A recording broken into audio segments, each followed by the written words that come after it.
The Pennsylvania long rifle, sometimes incorrectly known as the Kentucky long rifle, is an important part of the heritage of Pennsylvania and America. The long rifle was produced beginning in the 1720s by German gunsmiths who had moved to southeastern Pennsylvania.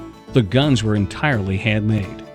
Perhaps you've heard the expression lock, stock, and barrel. This refers to having all of something. The lock was the firing mechanism for the rifle. The stock was the wooden part of the gun, and the barrel was, of course, where the ammunition would be loaded. The gunsmith was a highly skilled artisan. He had to work with iron like the blacksmith to make the barrel. The barrel had to be perfectly straight, and the diameter had to just be right so that the ammunition would fit tightly. He had to understand the mechanics of making the lock work. The Pennsylvania rifle used a flintlock firing system. A piece of flint stone on the hammer of the gun would strike a steel frizzen when the trigger was pulled, producing sparks and igniting the powder.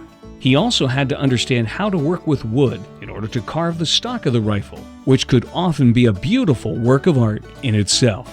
A rifle was a very useful and accurate weapon. Before rifles were used, most guns were smooth-bore weapons. This meant the inside of the barrel was smooth. These guns were rarely accurate beyond 100 yards. Rifling consisted of spiral grooves cut inside the barrel of the gun. These spiral grooves caused the bullet to spin when fired, giving it improved stability and accuracy, much like a spiraling football. The Pennsylvania long rifle more than doubled the accuracy, allowing the shooter to hit a target 200 yards away. Improvements in ammunition and rifling would result in a rifle being accurate up to 500 yards in the hands of a good shot by the time of the Civil War. Here you could admire the beautiful artwork of the Pennsylvania rifles on the wall to the left of the door and see the gunsmith's equipment to the right.